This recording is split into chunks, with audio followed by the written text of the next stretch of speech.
Yung mga subordinates niya may problema. So, problema rin ang leader, di ba? Ganun po. Lalo na yung pastor, di ba? Siya po yung shock absorber. Siya po yung unang nahihirapan. Matthew chapter 6, 8 to 13 po tayo. Ito na po ba? 8 to 13. Siguro, basahin na lang natin sabay-sabay. Kasi, konti lang naman ito. Ito na po ba? Okay. Verse 8. Be not ye therefore like unto them. Ay, sabay-sabay po tayo. Okay, ready? Begin. Be not ye therefore like unto them, for your Father knoweth what things ye have need for, before ye ask him. After this manner therefore pray ye, Our Father which art in heaven, hallowed be thy name. Thy kingdom come, thy will be done, on earth as it is in heaven. Give us this day our daily bread, and forgive us our debts, as we forgive our debtors. And lead us not into temptation, and deliver us from evil. For thine is the kingdom, and the power, and the glory, forever. Amen. Maraming po tayo, Lord. Maraming po salamat sa gabing ito. Lord, minsan pa po ako humihiling po sa inyo ng wisdom at paggabay ng Banal na Espiritu, Panginoon. Ang mensaheng ito ay matagal mo na ang binigay, Panginoon, sa mga disipulo mo, apostol mo. Nawa, Panginoon, ay sariwain mo upang maunawaan po namin talaga bakit mo binigay po sa pagtuturong ito sa panalangin o request sa amin. Nawa, Panginoon, ay turuan nyo nga po kami na matuto. Turuan nyo kami, Panginoon, na yung gagalawan po namin sa inyo. Na ikaw ay mawalhati dahil po sa binasa po namin ito. At ito po ay maging malambot po ang puso na sumunod dahil yung po yung binigay niyo sa amin, tinuro niyo po sa amin. At dapat lamang po na sumunod po kami. Maraming po salamat sa gabay mo, ng Banal na Espiritu, nawa ay mawalhati po namin ang pangalan. Ikaw ang may taas sa oras ito. Dalangin po namin ito sa pangalan ni Kristo Jesus. Okay. Automatic, di ba? Umuupo na. Kaya hindi na nagpapahupo eh. Hindi nyo pong tanongin na, umupo na po kayo. Wag na kasi automatic na yun. Di ba? Pagdilat ko pa nga lang ayan na, nag-uusi upuan. Kasi yung iba sa atin, you may take your seats. Hindi po, automatic na po sa atin yan. Di ba? Nakakangalay po tumayo. Okay, ang title po na mensaheng po ito, isang praise po rito sa binasa po natin, hindi po tayo lalayo.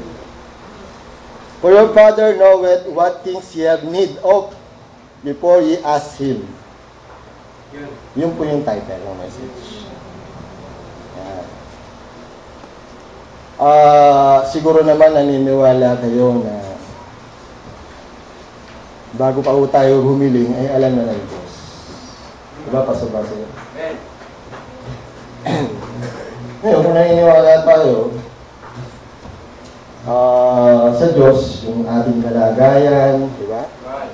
Ating kaisipan, ang ating puso, alam niya, ang ating damdamin, walang mga problema natin. Unang-unang anak tayo ng Diyos.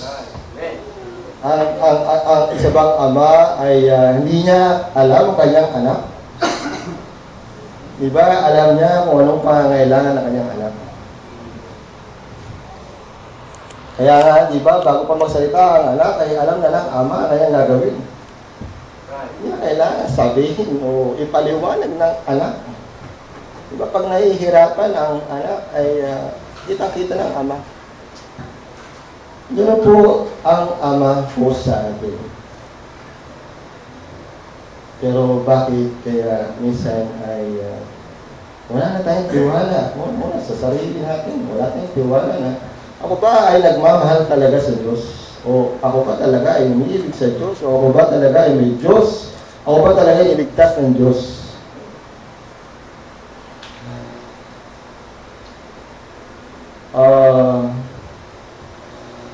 Minsan, di ba malungkot tayo? Bakit? Bakit tayo malungkot? Wala ba nag-aalalang Ama sa atin?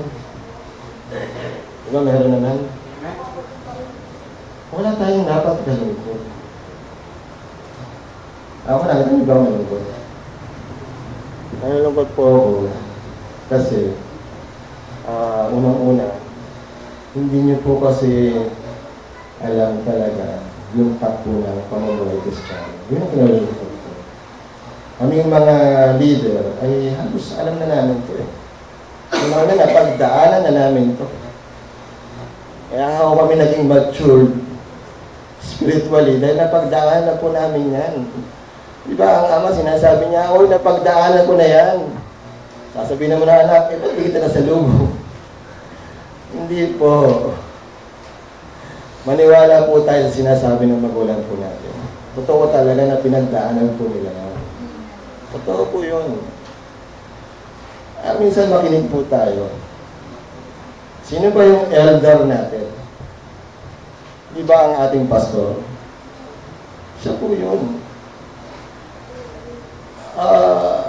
Yung nga pinahihirapan lang natin yung sarili natin eh. Napakadali lang pong makinig sa isang pastor. At di mo na kailangan pahirapan pa ang paglilingkod mo. Anong silbi ng pastor kung hindi mo naman susundin? Una-una, nababayulit mo ang kalooban ng Diyos para sa iyo. Nandun na lang kaya natin yung pastor na yan kung hindi naman pala susundin yan eh. Diba? Di ba tinagayan ng Diyos sa simbahan ng pastor? Ano yan? Given yan. Baga sa Bible ay parating yung under shepherd. Nangangalaga ng mga tupa. Ewan ko ba kung bakit hindi tayo nagtitiwala sa pastor po natin. Nagdadoubt po tayo. Pag nagdadoubt sa pastor, ay para mo na rin hindi mo pinawalang bahala mo na rin yung pagtalaga ng Diyos sa pastor. Yung office ng pastor at talaga ng Diyos, nababaliwala at ang suma no, nagkakasala po tayo sa Diyos. Yung po yung hirap po sa atin eh. Napakadali po maglingkod. Ang dali, di ba? Yun lang po yung gawain ng isang leader na i-lead kayo. Ang gagawin nyo lamang para kayo po'y nakakasunod po sa Diyos, ay sundan nyo lang po yung leader. Para bilib naman sumusunod mo po kayo. So, ang problema lang po sa atin, isa nagdadoubt po tayo talaga ba, sinabi ba lang pastor yan, o talaga ba, sinabi ba ng Diyos yan, kalooban ba ng Diyos yan? Minsan lang, pinangungunahan natin ang leader po natin. Unang-una, siya yung mas nakakalam. Ang Panginoong Jesucristo po rito, nagturo po sa atin. Okay? Nagturo po. Ganito kayo dapat humiling sa Diyos Ama. Ito po yung mga ano po natin ito po yung mga pointers po natin. Ang unang pointers po natin, yun sa panalangin na rin po. Kung ikaw ay Kristiyano, yung turing mo sarili mo na ikaw ay anak ng Diyos, ang verse point po natin, yung Our Father which art in heaven, yun po yung sinabi ng ating Panginoon sa Kristo, hallowed be thy name. Ano ba ibig sabihin ng hallowed be thy name? Sambahin mo ang Diyos. Yun po yung ibig sabihin niya. Ang pagsamba po ng Diyos, ito po yung ginagawa natin ay pagsamba ko. Yung pakikinig ng salita ng Diyos, isang pagsamba mo yan. Mahirap ba? Sumamba? Hindi, di ba? Makikinig ka lang. Nandito ka lang sa simbahan. Pag Sunday, sumusunod ka na sa kalooban ng Diyos. At natutuwa na ang Diyos doon. Yun ang sabi ng Ama, di ba? Anak, pumunta ka rito ganitong oras, ganitong panahon, at igalang mo kung sino may nagsasalita dito, ay sumasamba na po kayo. Mahirap na? Hindi, di ba? Ewan ko ba bakit tayo po ay